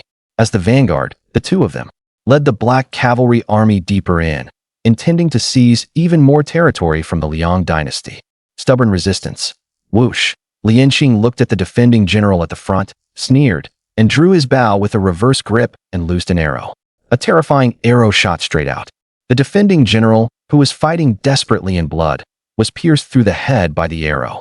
General, damn it, brothers, let's fight these scum to the death. Seeing their commander killed, the soldiers did not retreat. Instead, they charged toward the Black Cavalry army as if their lives meant nothing. On the city walls, some of Xinxiang City's civilians watched these city defenders with tears streaming down their faces. Go quickly. Evacuate Xinxiang City now. On the city walls, Lu Hong, the prefect of Xinxiang County, urged the civilians in the city to evacuate. At present, there were no troops left to use in the city. The army that Prince Qi had left here was already fighting outside, blocking the troops of Nanyun's Black Cavalry. Xinxiang City could be breached at any moment. Lord Lu, we won't leave. We want to live and die with Xinxiang City. That's right, Lord Lu. Now that the country is in peril, how can we, as subjects of Liang, back down? This is our homeland. We're not going anywhere. At worst, we'll die? Some of the young civilians standing on the city wall, weapons in hand, roared passionately. You all. Fine. Since that's the case, this prefect will stand with you and defend it until the very last moment. At worst, we'll die? Lu Hong was deeply moved by these civilians. Every common man bears responsibility for the fate of the nation. Even these ordinary civilians can be like this. As an official of the Liang dynasty, how could he abandon them? Although he felt utterly disappointed in this country's court. Father. At that moment, a woman who looked gentle and refined ran up to the city tower. This woman was Lu Heng's daughter, Lu Lingxi. She was a well-known talented woman in Shizhou. Behind Lu Lingxi followed several maids carrying luggage. Lingxi, why are you here? Didn't I tell you to leave this place? Seeing his daughter, Lu Hong became extremely anxious. Lu Lingxi looked down below the city, at the soldiers who kept falling beneath the iron hooves of the Black Cavalry army, and shook her head slightly. Father, I'm not leaving. No one else is leaving. So how could I go away alone? Miss Lu, you should leave quickly. Yes. With your talent, you shouldn't stay here and die with rough fellows like us. That's right. Miss Lu, you're the talented woman of our Xinxiang City. You shouldn't stay here. Some of the civilians began urging Lu Lingxi to leave. Lu Lingxi shook her head slightly. Her mind was made up, and she would not leave everyone. At a time of national set, the civilians in the city had not left and were holding out until the very end. As the prefect's daughter, how could she abandon everyone and leave on her own? So she would stay with everyone and hold out until the final moment. Even if she died, she would have no regrets. Lu Hong understood his daughter, then let out a sigh and said no more. At this moment, everyone had prepared themselves for the instant the city gate was breached, and they would fight the Black Cavalry army to the death. Roar! A dragon's cry drew everyone's attention. They looked outside the city, their expressions turning grim to the extreme. The army soul circling above the Black Cavalry army bestowed its power upon every one of them. Every soldier of the Black Cavalry army suddenly erupted with a powerful aura. Their pitch-black iron armor gave off an inky energy. Like a torrent of steel, they slaughtered all the remaining defending soldiers. You beasts of Nanyun, just wait. Our Beiliang army will soon come and kill its way here. You won't be arrogant for much longer. The last soldier, propping himself up with the weapon in his hand and clinging to his final breath, gave a mournful smile at the Black Cavalry army that had come before him. When Lian Qing, who was in the lead, heard the words Beiliang army, his eyes narrowed slightly and a trace of coldness flashed through them. He drew his battle blade, preparing to finish off this soldier. No, damn it. Charge out and fight them to the death. Everyone, don't be rash. The civilians on the city wall saw that the soldiers who had fought for them until the very last man were also about to be killed. Everyone let out furious roars, tears streaming uncontrollably down their faces. Some enraged young men picked up weapons and prepared to rush out of the city gate, but fortunately Lu Heng stopped them. Although Lu Heng was also furious, he could not let the civilians throw away their lives for nothing. At the side, Lu Lingxi's eyes were red, and for the first time she felt hatred toward this dynasty's court. If not for the incompetence of the court and the emperor's foolishness, how could their soldiers have fallen into such a state? How could their territory have fallen into enemy hands? Humph. Lian Qing let out a cold snort. The angrier the people of Liang were, the happier he became. Sooner or later, the Liang dynasty would become the territory of their Nanyun dynasty. However, just as Lian Qing's butcher's blade was about to fall on this soldier's head, a swiftly flying arrow shot over and instantly snapped Lian Qing's blade. Lian Qing was startled and quickly looked toward another direction on the battlefield, his face instantly darkening. In that direction, smoke and dust billowed, and a terrifying blood-red, baleful aura shot straight into the heavens. The sky, which had been clear for thousands of miles, was instantly shrouded in dark clouds under this horrifying aura. Lian Qing and Qi Hui beside him waved their hands. The Black Cavalry army changed direction, and the ink-black army soul dragon rose again, seeming to respond to this horrifying aura. Lu Heng and the townspeople on the city wall were also stunned by this sudden scene. They all looked toward the direction shrouded in smoke and dust. There, beneath the swirling dust, battle flags fluttered and danced in the wind. On the battle flags, the two characters, Beiliang, were especially eye-catching. That is, the Beiliang army. Great. It's the Beiliang army. Our Beiliang army. Prince of Beiliang has come. After the people on the city wall saw the words on the battle flags, their eyes instantly filled with tears, and they cried out in excitement. Under everyone's gaze, a massive force of iron-armored cavalry appeared in their sight. At the very front of the army was a handsome young man clad in battle armor, his eyes blazing with endless fury. If this young man was not Li Luo, then who else could it be? Li Luo handed the bow in his hand back to the soldier beside him. That arrow just now had clearly been shot by Li Luo. Buzz. Just as Lian Qing and Qi Hui's attention was completely focused on Li Luo and the 100,000-strong Beiliang army behind him, a swarm of insects quietly appeared on that soldier's body, wrapped him up, and carried him onto the city wall. Immediately after, a figure followed and appeared atop the wall. That figure was none other than Shan Pao. Lian Qing was startled, his gaze fixed intently on Shan Pao who had appeared on the city wall. He could not help but become wary. What kind of ability was this? The insect-controlling technique of the barbaric foreign tribes? After the soldier was saved by Shan Pao, the people on the city wall immediately called for a doctor from the city. However, this soldier's injuries were far too severe, and even the doctor was helpless. Cough. May I ask? The soldier looked at Shan Pao, a hint of inquiry appearing on his face. Shan Pao seemed to understand what the soldier wanted to ask, so after a brief pause he said, "Don't worry. His Highness the Heir has led 100,000 Beiliang iron cavalry here. Xinxiang City will absolutely not fall into another nation's hands. And the people in the city will be safe as well." As soon as Shan Pao finished speaking, Lu Heng and the people were instantly shocked beyond belief. Everyone had thought it was the Prince of Beiliang. They had not expected it to be His Highness the Heir. Lu Lingxi also turned her beautiful eyes toward that young figure at the front of the army. So he is His Highness the Heir. Thank you. When this soldier heard that His Highness the Heir had personally led troops here, The worry on his face vanished completely. After revealing a relieved smile, he passed away. Even in death, this soldier was still concerned about the safety of the people in the city. This deeply moved Shan Pao as well, filling him with admiration for the soldier. The people on the city tower turned their eyes toward the battlefield. On the battlefield, Li Luo's gaze was icy cold, and terrifying killing intent welled up toward the Black Cavalry army of the Nanyuan dynasty. Earlier, their Beiliang forces had split into 3 routes, capturing one commandery city after another that King Qi had stationed troops to guard. Only after they had taken more than a dozen cities did they learn that the Nanyuan dynasty had sent troops to invade the border region. By now, 10 cities had already fallen into the hands of the Nanyuan dynasty. After learning this news, whether it was Li Luo or the people of Shizhou, all were furious beyond measure. In some cities, the soldiers who had once belonged to King Qi, after learning that Prince Qi was dead, they all voluntarily surrendered. When surrendering, the only request these soldiers made was for Li Luo to lead them in repelling the Nanyuan dynasty and recovering the lost territory. Li Luo accepted their surrender. However, he did not bring these soldiers with him. Because the situation was urgent, Li Luo had them guard the cities well. He himself, meanwhile, led the Beiliang Iron Cavalry and rushed without stopping to Qinxiang City. Lian Qing, the enemy's commander, doesn't seem to be the Prince of Beiliang, nor one of the 7 heroes of Beiliang.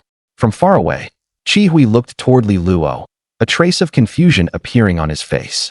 Because the person commanding these 100,000 Beiliang Iron Cavalry was simply far too young. Lian Qing nodded slightly. He had also noticed that it was not the Prince of Beiliang himself who had come. Otherwise, he would have retreated at the first moment. They had only brought 50,000 Black Cavalry troops to Qinxiang City. If they were facing 100,000 Beiliang Iron Cavalry led by the Prince of Beiliang or the 7 heroes of Beiliang, their small force would have no path but death. After seeing the unfamiliar Li Luo, they felt relieved instead. A snot-nosed brat commanding the Beiliang army. Could he really bring out the strength of the Beiliang Iron Cavalry? What was the Prince of Beiliang thinking? Perhaps today, their Black Cavalry would create a miracle, defeat the many with the few, and wipe out the 100,000 Beiliang Iron Cavalry before them. The two exchanged a glance, excitement flickering in their eyes. Lian Qing spoke in a low voice. "Who goes there? State your name." Li Luo's gaze was icy cold. Riding his warhorse forward, he looked at Lian Qing and Qi Hui at the front and said in a deep voice, "The son of the Prince of Beiliang, Li Luo? The son of the Prince of Beiliang." After hearing Li Luo's answer, Lian Qing and Qi Hui were first startled. Then they burst into loud laughter.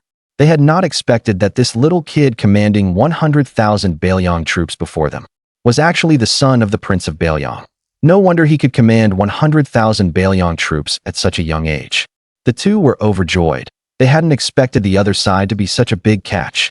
As long as they captured Li Luo, then when the time came for their general to deal with the Prince of Beiliang, wouldn't it be easy? The two steeled themselves and decided to take down Li Luo and wipe out the 100,000 Beiliang Iron Cavalry before them while they were at it. Black Cavalry, kill! With a low shout from Lian Qing, the terrifying battle intent of the 50,000 Black Cavalry behind him suddenly surged forth. Boom boom. The terrifying battle intent condensed into substance, turning into wisps of ink-black aura that gathered and shot into the sky. Above the heavens, black clouds churned and thunder rumbled. A huge ink-black dragon roiled within the dark clouds, thrust out its head, stared at Li Luo and the 100,000 Beiliang Iron Cavalry behind him, and let out a high, resonant dragon's roar. The Black Cavalry's army soul had been condensed once again. This army soul was formed from the battle intent of 50,000 Black Cavalry soldiers. So long as the battle intent does not perish, the army soul endures forever. Streams of astonishing battle intent continuously poured into the army soul. The corners of Lian Qing and Qi Hui's mouths lifted. This army soul was the source of the two men's confidence.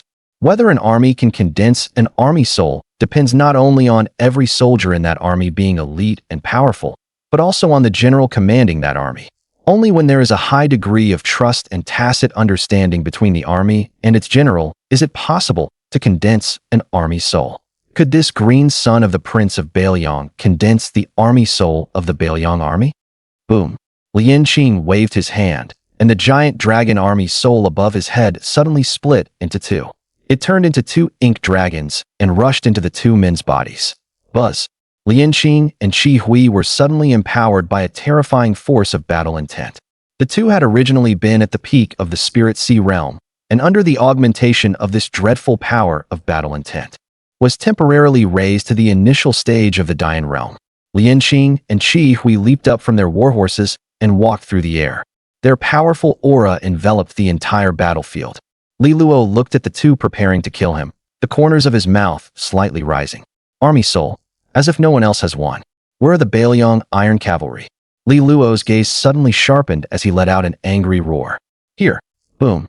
As the 100,000 Beiliang Iron Cavalry roared in unison, a blood-red, baleful aura shot into the sky. This terrifying, baleful aura was even more dreadful than the Black Cavalry army's battle intent.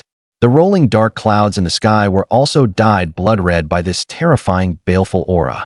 Roar! A gigantic, blood-colored dragon, condensed from the baleful aura of the 100,000 Beiliang Iron Cavalry, flew out from the bloody clouds.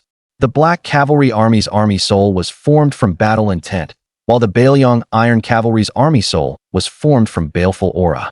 Army soul. Lian Qing and Qi Hui stared at the blood-colored dragon above the Beiliang army, both crying out in horror. They had never expected that the young Li Luo could also enable the Beiliang army to unleash an army soul. What they did not know was that 5 years ago, when the barbaric alien tribes marched south, Li Luo personally led the Beiliang Iron Cavalry into the wilderness and slaughtered their way in.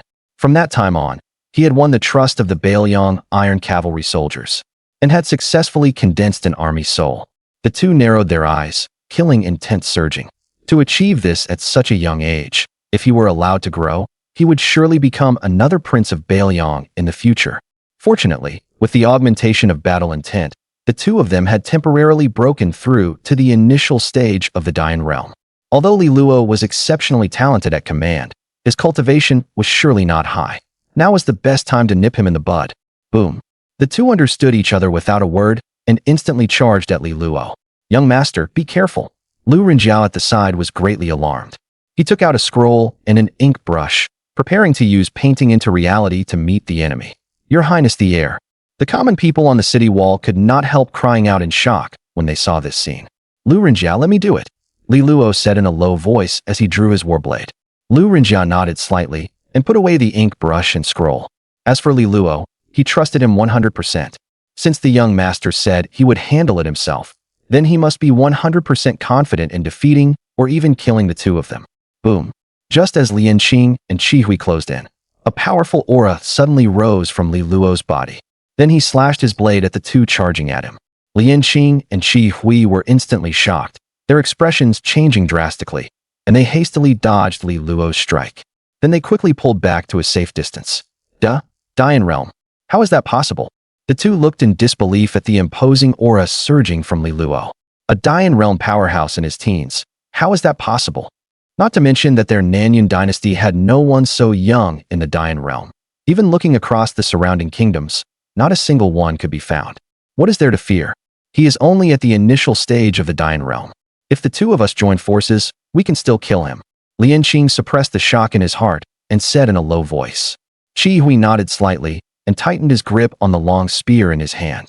With such terrifying talent, no matter what, they had to kill Li Luo here today. Li Luo smiled faintly. Ever since advancing with prestige points, he had never revealed his true strength. Now, not only were Lian Qing and Qi Hui startled, even the Beiliang army behind Li Luo was staring at his back with shock written all over their faces. All of them became excited. The prince has a worthy successor. Your Highness the heir is not only brave and resourceful, but also astonishingly talented. A heir like this is worthy of having their Beiliang Iron Cavalry follow him through life and death. Li Luo's gaze was icy as he heard the conversation between the two. The two of you, it seems you've forgotten one thing. Liang Qing and Qi Hui were startled, their expressions puzzled. Li Luo smiled faintly and spread his hands. The giant war-soul dragon in the blood cloud let out a deafening roar. Liang Qing and Qi Hui's faces instantly turned grim. At this moment, the 100,000 Northern Liang Iron Cavalry behind Li Luo instantly understood and roared in unison. The War Soul Dragon charged straight at Li Luo. The War Soul condensed by 100,000 men was infused into Li Luo's body. Boom. A terrifying blood-colored aura spread out from Li Luo's body. His realm also temporarily rose in an instant. Peak of the Dian realm. At this moment, Li Luo was clad in battle armor, his killing intent surging. He looked like a war god who had just emerged from a mountain of corpses and a sea of bones. Li Luo's expression shifted, and his figure suddenly disappeared from where he stood, appearing before the two of them. Boom. Li Luo slashed out with one blade, and the two subconsciously raised the weapons in their hands to block. The terrifying force directly sent them flying back 100 meters. What tremendous power! The hands gripping their weapons trembled uncontrollably. Before the two could recover, Li Luo's figure killed in again. Fight with everything we've got. Piercing sky through cloud spear. Black cloud 100 slashes. Liang Qing and Qi Hui each wielded a long saber and a long spear. Centered on the two of them, the wind swept away the clouds, forming an extremely terrifying storm. The surrounding spiritual energy of heaven and earth continuously gathered onto the two weapons. At the same time, their weapons surged with the ink-black battle intent of the Black Cavalry army, unleashing astonishing power. The charging Li Luo raised an eyebrow. He let out a long howl toward the sky, and blood-colored battle intent rose to the heavens. The northern Liang battle saber in his hand was instantly stained red with blood, like a mesmerizing blood-colored crystal blade. Seeing Li Luo's familiar movements, the northern Liang iron cavalry all showed excitement in their eyes. The young lord had actually learned their prince's ultimate technique too. Executioner's slash. Executioner's slash. Li Luo unleashed his full strength and collided with Liang Qing and the other man. Boom. The soldiers of the two camps only saw a blood-colored light spreading through 100 li of dark clouds. Brilliant sunlight once again poured down upon the world. Under the sunlight, countless people stared tightly into the void. The innumerable commoners in the city unconsciously clenched their fists. Even some elderly people closed their eyes and silently prayed for Li Luo. Young lord, you must win. Bang. Uft. As a crisp sound echoed through the heavens. In everyone's eyes, Liang Qing and Qi Hui's weapons suddenly broke apart. Two streams of vivid red blood spurted out and scattered across the battlefield. Along with them fell two heads wearing expressions of utter disbelief. 1-1. The young lord won. Young lord. Seeing this scene, the countless commoners in the city came back to their senses. Looking at Li Luo's heroic back, they erupted into wholehearted cheers. Young lord. Lu Lingxi looked at Li Luo's back and couldn't help but murmur softly, light flashing in her eyes. Boom. Uft. Since Liang Qing and Qi Hui, the two generals, were killed by Li Luo, the war soul condensed by the Black Cavalry army was also forcibly shattered by that single blade. The 50,000 Black Cavalry troops below were instantly backlashed, and everyone couldn't help but spurt out a mouthful of blood, their aura becoming weak. Li Luo would naturally not miss this great opportunity. Roar. Li Luo's body shook, releasing the war soul condensed by the northern Liang army and infusing it into every northern Liang soldier. Kill. Leave not a single one alive, and display the might of our Beiliang. Li Luo pointed his war blade straight at the 50,000 Black Cavalry on the battlefield and let out a long howl. Kill. Thud, thud, thud. At Li Luo's command, the 100,000 Beiliang Iron Cavalry raised their battle banners and moved to encircle and slaughter the Black Cavalry. However, the Black Cavalry truly lived up to being a powerful army on par with the Beiliang army. After losing their generals, the morale of the 50,000 Black Cavalry wavered somewhat, but they quickly adjusted. And under the leadership of a vanguard soldier, instead of retreating, they charged at the oncoming Beiliang Iron Cavalry.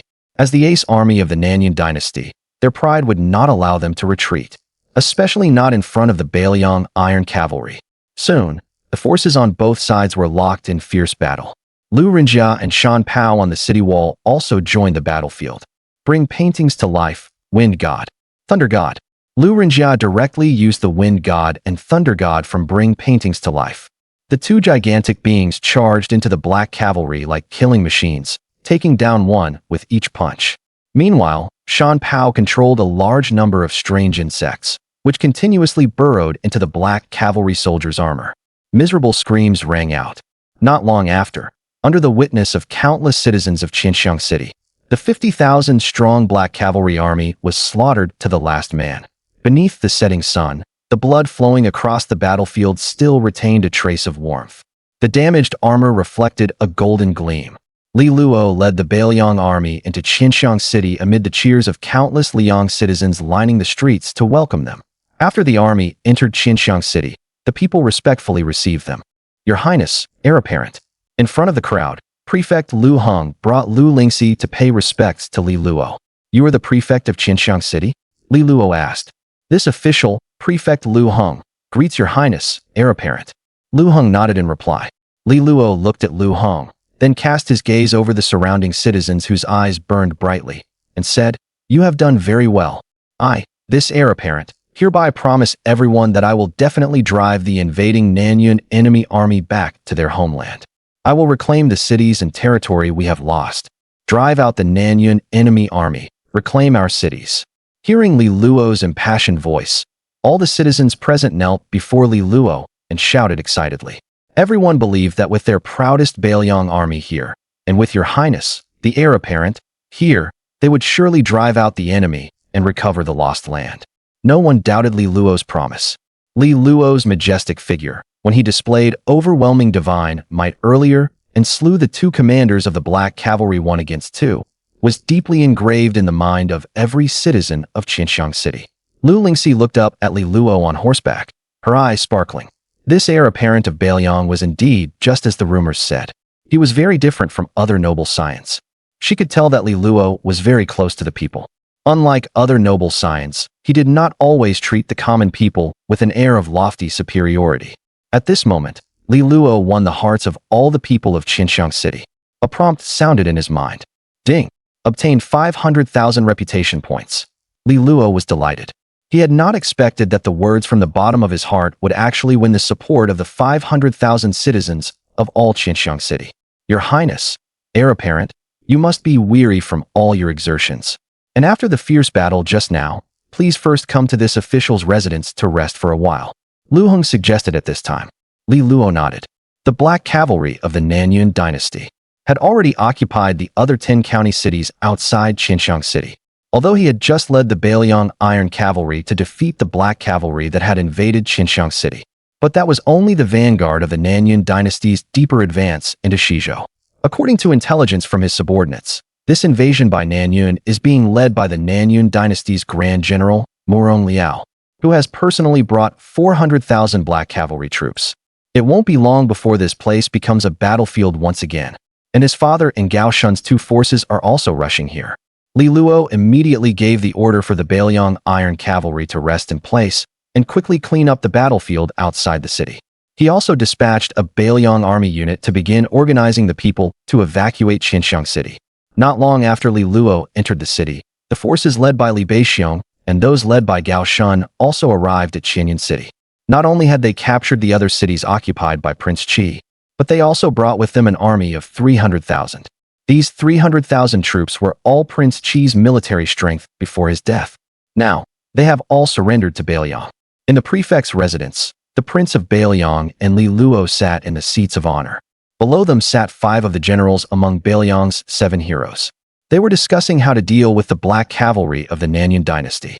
After all, the enemy was coming in with great force. The Black Cavalry was no ordinary army. Moreover, the enemy commander was Murong Liao, the general hailed as the god of war. In the council hall, Prefect Lu Heng stood waiting at Li Beixiong's side, and his daughter, Lu Lingxi, personally served tea and poured water for all the generals present. The gentle and refined Lu Lingxi exuded a unique temperament. She gave everyone present an impression of softness, composure, and cultivation, especially since Lu Lingxi was also naturally beautiful. "My prince, heir apparent, please have some tea." Lu Lingxi gently poured a cup of fragrant tea for Li Beixiong and Li Luo, then obediently stepped aside. Lu Lingxi was worried that the maids in the residence might accidentally offend the Prince of Beiliang. That was why she handled it personally. Li Luo took the tea Lu Lingxi handed him, nodded slightly, took a sip with a calm expression, and then looked at Lu Lingxi one more time. Even while in Beiliang, he had heard a little about Lu Lingxi's reputation as a talented woman. It was said that she could compose poetry at 7, paint at 9, and by the age of 12 or 13 had already thoroughly read the classics of the 100 schools. And at 17, she began traveling the country's vast mountains and rivers. It was said that there were countless talented men pursuing Lu Lingxi, but for some reason, she still had not married. When Li Luo first saw Lu Lingxi, he too was surprised by the scholarly aura about her. The rumors were not false. Lu Lingxi truly was a talented woman. The temperament revealed in her every move was beyond what ordinary noble young ladies could compare to. Sigh. Li Beixiong took the tea and looked at the sensible, gentle, and charming Lu Lingxi. The more he looked, the more satisfied he became. How could a prince like him possibly not have heard of Lu Lingxi's reputation as a talented woman? Lord Lu, is your daughter betrothed yet? Li Beixiong's eyes flickered as he looked at Lu Heng, who was waiting at the side, and asked with a lecherous grin. Lu Heng and Lu Lingxi were a bit unable to adapt to Li Beixiong's sudden change in expression. But the 5 generals seated below had long since grown used to their prince. The 5 of them then all cast their gazes on Lu Lingxi and Li Luo with strange grins on their faces. Li Luo rolled his eyes at his old man from the side, his expression also turning odd. What was wrong with his father? Could it be that spring had come, and his father had once again reached mating season? Could it be that his father had taken a fancy to Lu Lingxi, wanted to marry another one? On second thought, Li Luo figured his father really should remarry.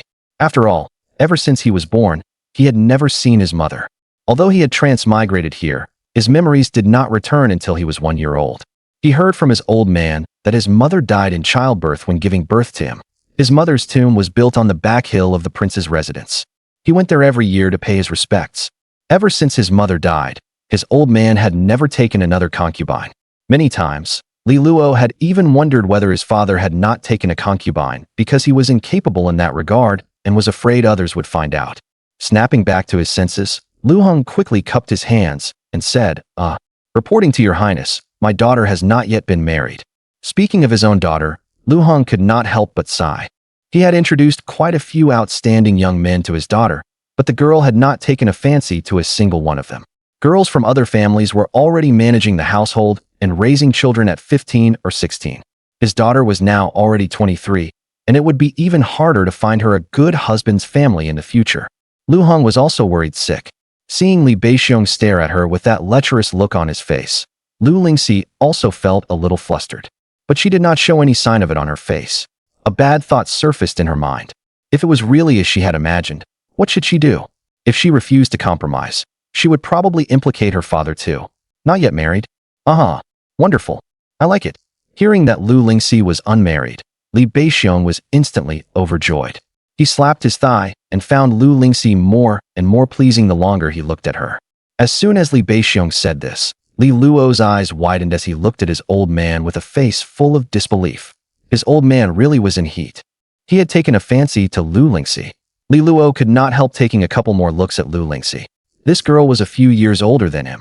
For her to be his father's concubine, that wasn't impossible either, as long as his old man liked her.